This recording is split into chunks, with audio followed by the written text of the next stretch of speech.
yang baru gabung di channel Pelita Hikmah ini, dukung channel ini dengan cara mengklik subscribe, kemudian hidupkan loncengnya untuk mendapatkan update video-video kami yang terbaru. Bismillahirrahmanirrahim. Assalamualaikum warahmatullahi wabarakatuh. Alhamdulillahi khalaqana min nafsin wahidah wa ja'ala bainana mawaddatan wa rahmah. Asyhadu an la ilaha illallah wahdahu la syarikalah wa asyhadu anna Muhammadan abduhu wa rasuluh. Allahumma sholli ala sayyidina Muhammad wa ala alihi wa sahbihi. Wa ba'du. Qala Allah Ta'ala fi kitabil mubin. A'udzu billahi minasy syaithanir rajim. Fas'alu ahla dzikri in kuntum la ta'lamun. Wa qala Rasulullah sallallahu alaihi wasallam, at-tahaddusu bi ni'matin syukrun wa tarkuha kufrun. Malam yashkuril qalila la yashkuril katsira. Malam yashkurin nas la yashkurullah. Al-jamaah rahmah wal furqatu ajab. Sadaqallah wa sadaqa rasuluhun nabiyul karim. Allahumma arinal haqqa haqqan warzuqna ittiba'ah wa arinal batila batilan warzuqna ijtinabah. Allahumma la sahla illa ma ja'altahu sahla wa anta taj'alul huzna ila kita sahla. Yang kita muliakan, yang kita hormati Bapak Kepala Sekolah SMP Negeri 7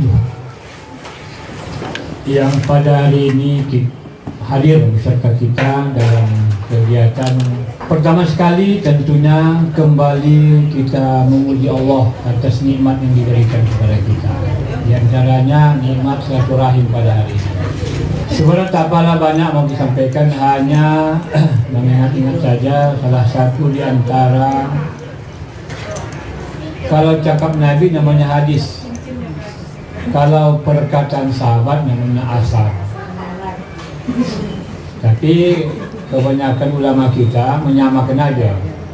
Nabi pun cakap Nabi pun hadis, satu sahabat juga kadang dikatakan hadis.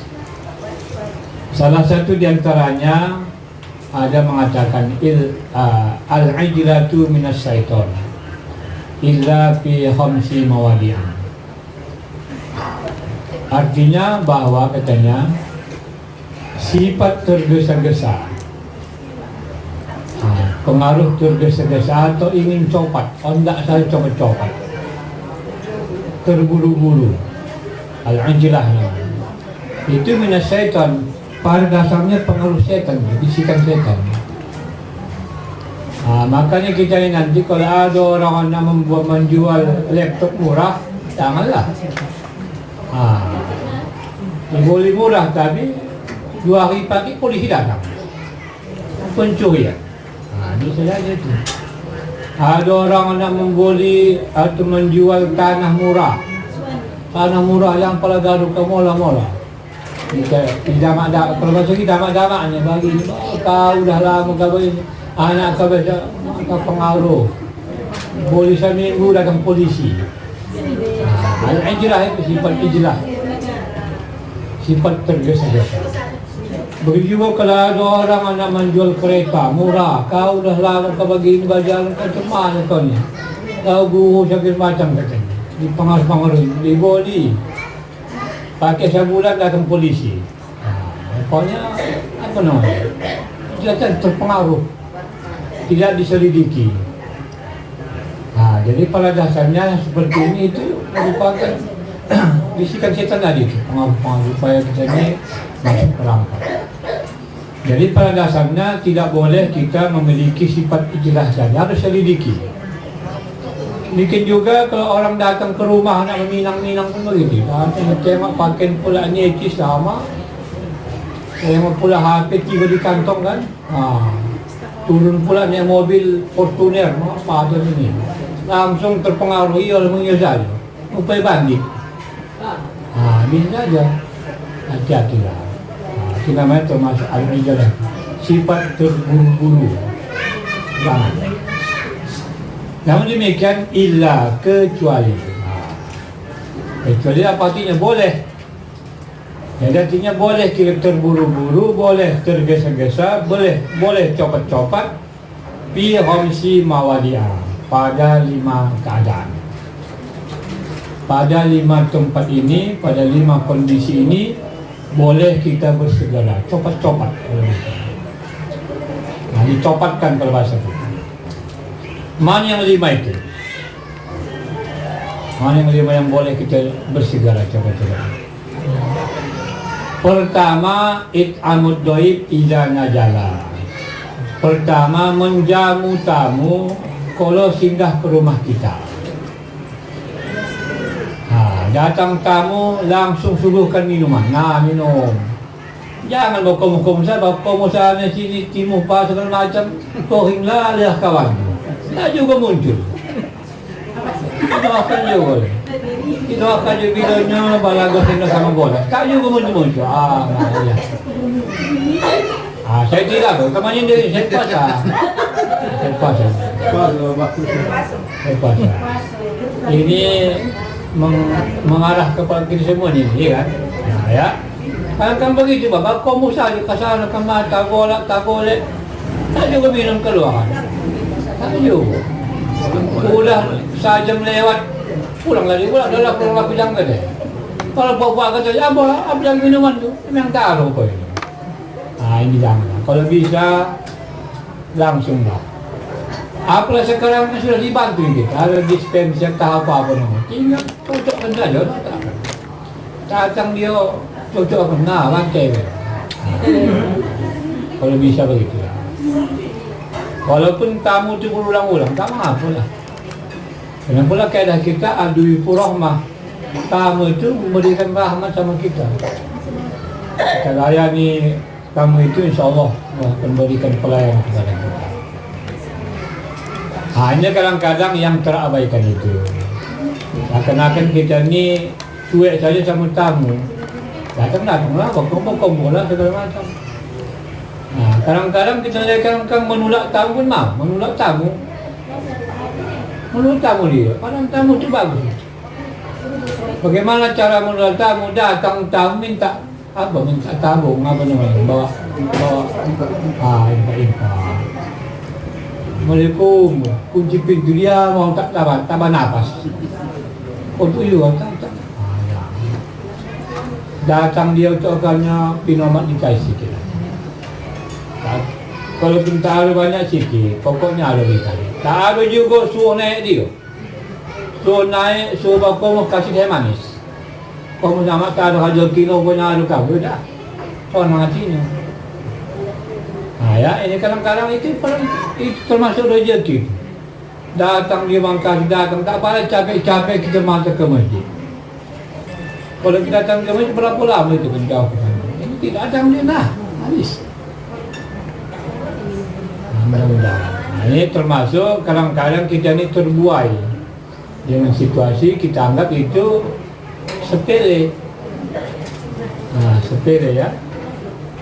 Kalau orang dulu kita pula, kalau bertamu orang dulu ya, kalau keadaan orang tua kita dulu, oma kita dulu, kalau bertamu tak boleh pulang kecuali makan dulu. Orang dulu itu bah.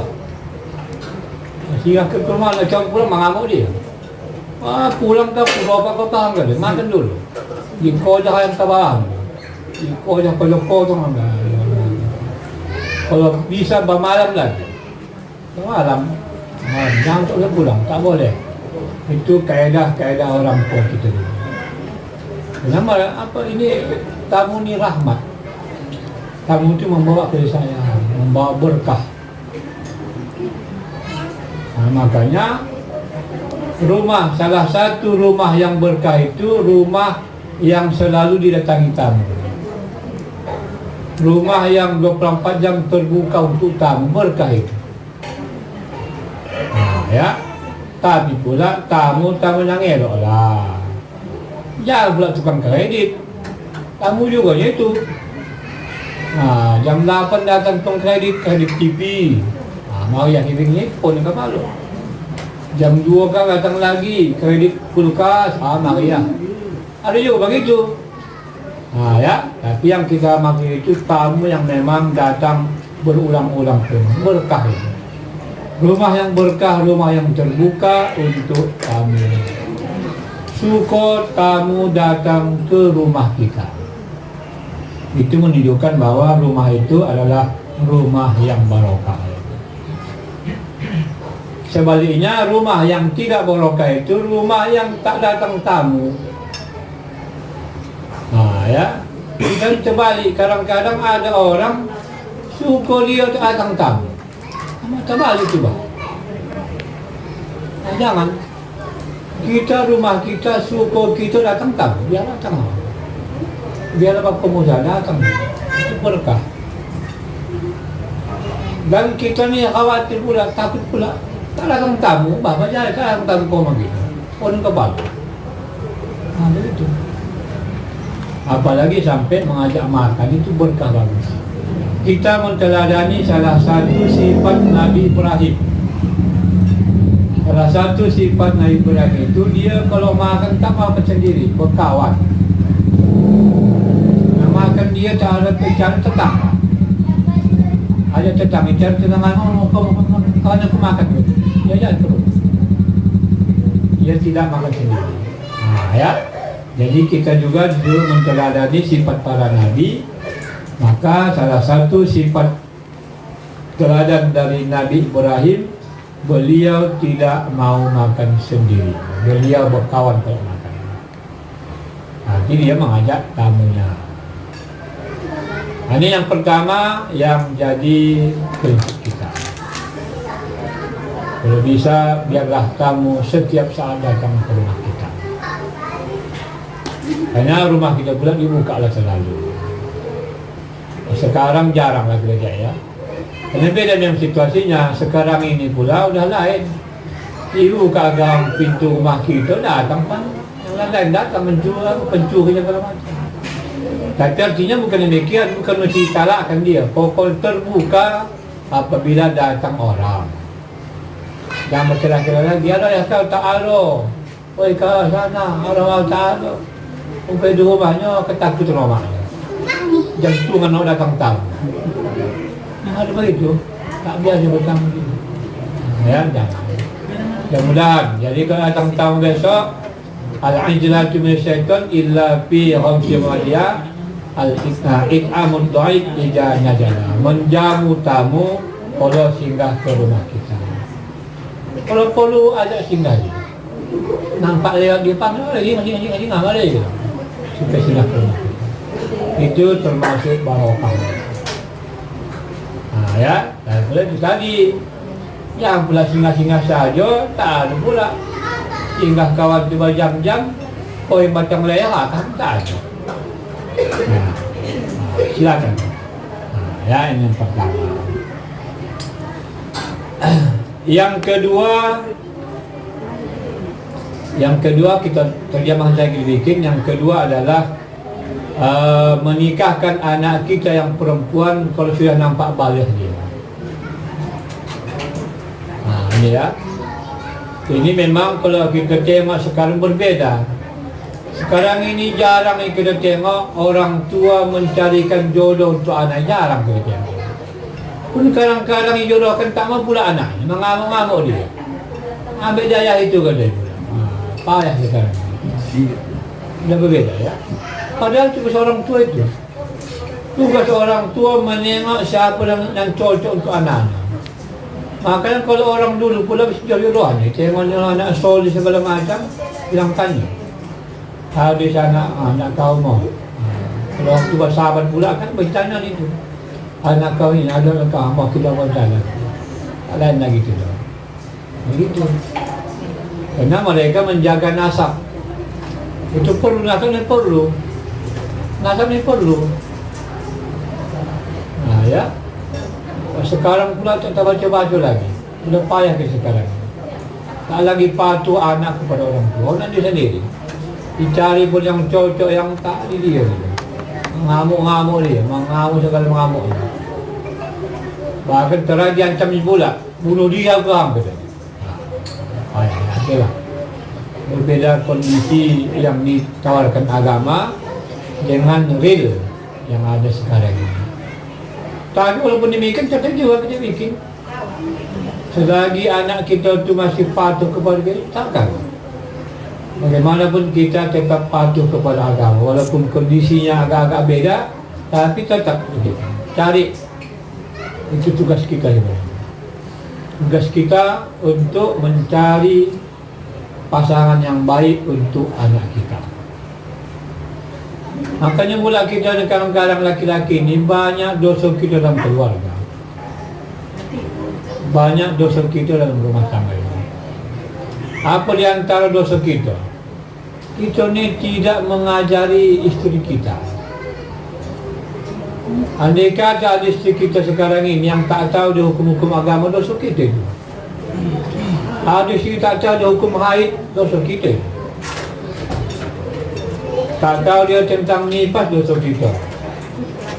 Tak tahu dia istihadah itu apa, dosa kita. Dosa laki-laki. Dosa kita. Macam mana Pak, aku tak tahu. Tak sampai gaji aku panggil guru. Panggil guru, nah ajarin.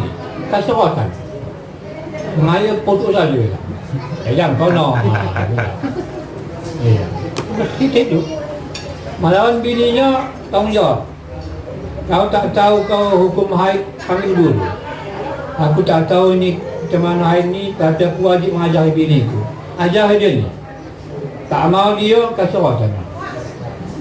Nanti kalau tak gini berdosa kita lah. Jangan pula cengang-cengang, jangan. Ya, memang kita ni.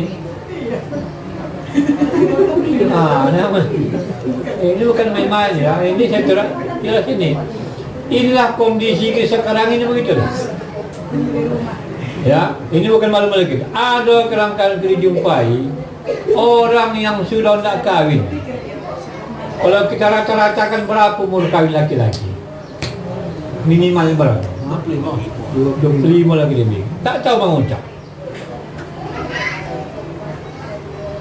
Tak tahu rukun iman berapa. Dia lagi dia begini. Hendak kahwin tak tahu rukun iman. Dia buat mana salah? Oh, kita kaji salah siapa sebenarnya? Salah guru atau salah mak ayah? Kita tidak bisa menyalahkan guru. Tugas kami itu kata guru, maaf. Tugas kita lah. Ya, ini bukan satu dua. Hendak kahwin dia ditanya apa rukun iman Pak? Rukun iman, bingung dia. Bah, ya ini. Boleh lagi rukun nikah ada, paling lagi. Ya bukan kita. Jadi kalau kita kaji-kaji bahagi demikian ini, bahagi rumah tangga itu memang tidak diajarkan kaedah-kaedah agama. Dosa kita ini, besok kita tak jadi masuk surga. Gara-gara anak kita, bini kita menggantungi belakang, tongkul pidanya dalam kemarin kami. Karena kau biarkan kami begini. Begitulah gitu. Yang ketiga ialah apabila sudah sampai hutang, wajib bayar. Jadi hutang ini wajib disegerakan. Jangan mengutang coba-coba membayar tak mau. Rata-rata kita begitu. Entah mengapa lagi tak membayar hutang, tak paham lagi itu. Tak membayar hutang. Udah pun tepek-tepek duitnya udah kalau serti serta apa pun.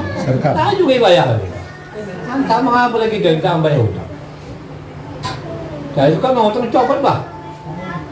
Kadang-kadang subuh tunggu memang kawan. Subuh buka pintu dia. Macam mana janji pada malam tu. Minta mau pas juga lah. Kasih juga pindah. Bila kebayang 3 bulan. Tunggu 3 bulan. Ingat ada mengelak lah. Ada duit tak bayar. Tak mahal. Tak faham lagi tu kenapalah sifat kita ni tidak mau bayar hutang. Padahal hutang tu jaya. Ya. Memang hutang tu jaya. Orang yang mati berhutang walaupun mati syahid tak ada masuk surga. Walaupun syahid dia dibunuhnya orang berjuang sabilillah, dibunuhnya orang kafir sampai sekian orang, dia pun mati di kancah perang, tapi ada hutang sama tetangga 2,000 perak aja bayar. Tak bisa maaf, tak jadi surga. Tidak jadi masuk surga, dia hanya sur, tak pakai gak. Gantung pula. Dia tak main-main. Makanya cowok-cowok boleh bayar. Bagi tu janji bayar langsung. Tapi pula bagi kita bayar pulang bayar. Alhamdulillah apa yang rasa. Apa yang rasa boleh bayar hutang. Tapi itulah kerana memang dibikin setan sekatnya. Jangan. Jika ni berpikiran, kita ni kan kau cari begitu ni. Seorang kempes berjanji mak biasa berimpak ke masjid. Biasa aku bolikan ini, dapat duit, ini muka saya tak jadi. Aku tangan tak jadi. Bagi tak duit, biasa berjanji. Ini besok dah aku ni besok semen. Pangkir 10 sak ini besok beli. Sampai alah, tak jadi lah. 5 sajalah, tak payah 10. Aku uang saya. Kita bisikan uang ini. Apa lagi hutang kan? Pemikiran. Makanya kita katakan hutang ni jaya. Makanya pula kalau ada orang berhutang, sudah sampai limitnya, dah sampai waktu hendak dibayar, dia pergi musafir, lari dia. Tinggalkannya kawan itu supaya kawan tak berjumpa, pergi ke Medan musafir. Maka musafirnya musafir maksiat namanya. Musafir maksiat. Apa artinya? Dia tidak sah mengadakan jamak kosong sembahyang. Tak sah dia. Menjamak tak sah, mengkosong tidak sah. Tak boleh. Kenapa? Kerana walaupun dia musafir, kerana maksiat musafir. Kerana meninggalkan hutang. Bagaimana maksudnya? Orang kecewa, datang yang mencari orang, mana si anu udah pergi ayah tu ayah pak, kan kecewa dia. Berarti dia maksiat dia. Maka tidak sah dia mengkodok, tidak sah dia menjamak sembahyang, tidak sah mengkos sembahyang. Itu kawatnya lagi. Itulah sebenarnya resiko berhutang itu. Tapi pula orang yang memberi hutang itu bagus. Besar padanya orang yang berhutang itu termasuk orang yang seakan-akan menyambung nyawa orang itu mengkasih hutang. Makanya besar padilah orang yang memberi hutang. Jangan pelanggar tak dibayar, pasti berbayar itu. Andai kata pun tak di dunia bayarnya, di akhirat dihitung. Andai kata nanti orang yang mengutangi tadi dibayar kawan tu segala macam, bahkan kawan tu pun papo dia miskin segala macam, dipotong amal sembahyang dikasih kawan. Kasih dia, dikurangi pula. Begitu. Jadi tak apa lagi gaduh. Apalagi kita gaduh kalau menolong orang memberi hutang, walaupun tak dibayarnya tetap berbayar, walaupun dibayar nanti di akhirat. Alhamdulillah. Tapi kadang-kadang kita tak sabar, mengamuk-amuk gitu. Iya, kalau macam mana tak maaf, banyak pula, berjuta. Oh yang 2,000, 3,000 tadi lah, 10,000, 100,000 tak apa. Kalau juta pula memang pas dengan kita. Tapi jangan pada gaduh. InsyaAllah itu akan dibayar. Ini yang ketiga. Yang keempat tentang dosa. Bertaubat kita, kalau kita sudah merasa bersalah, kita wajib bertaubat. Minta ampun kita kepada Tuhan dan kepada yang bersangkutan. Sekarang ini tradisi kita tidak bersimah-maafan itu hanya setahun sekali. Dikumpul-kumpul dosa begini hari, nanti hari baru datang. Nanti dah datang apa? Nanti hari rumahnya kita minta ampun. Ya, iya kalau panjang umur. Sampai umur bagaimana? Ya, bahaya kan? Jadi makanya sebenarnya kaidah kita, kalau memang kita terlanjur untuk melakukan kesalahan, baik kepada Tuhan ataupun kepada sesama, segeralah. Apalagi kalau dosa kepada sesama tak bisa kita ke Tuhan. Wajib kita menghadapi orang yang kita bikin dosa tadi. Apa salah kita, tak itu akan sama dia. Jadi kadang-kadang kita kalau masih maaf-maafan dia anehnya, tak bersih jelas-jelasan dia. Tak maaf yang cik je, dah pulang, tahap. Andai kali-kali apa salah kau? Kalau tak, tanya dia, kita berhak sebenarnya. Datang orang kurang yang cik je, tanya, apa salah kau? Tak tahu. Tak izin kalau kau bagi tak jual, tak sohin dah. Cuba, apa salah kau? Saya tu kan maafkan. Saya tu kan pula, tak apa-apa. Begitu. Jadi kalau kita mudahkan kadang basa-basi saja kan datang. Ini segala macam dah konyang oleh raya pula. Pulang salam-salaman. Entah apa ni ceritakan, entah apa nama apa dah. Ini sebenarnya kadang-kadang tak dosa pada itu. Itu mungkin hanya sebatas apa namanya cakap-cakap yang tak baik atau silo-silo atau canda-canda yang kurang pas barangkali. Tak apa-apalah. Tapi kalau yang betul-betul tak bisa. Apalagi hutang, tak bisa hutang tak maaf. Tuhan pun tak bisa maafkan itu.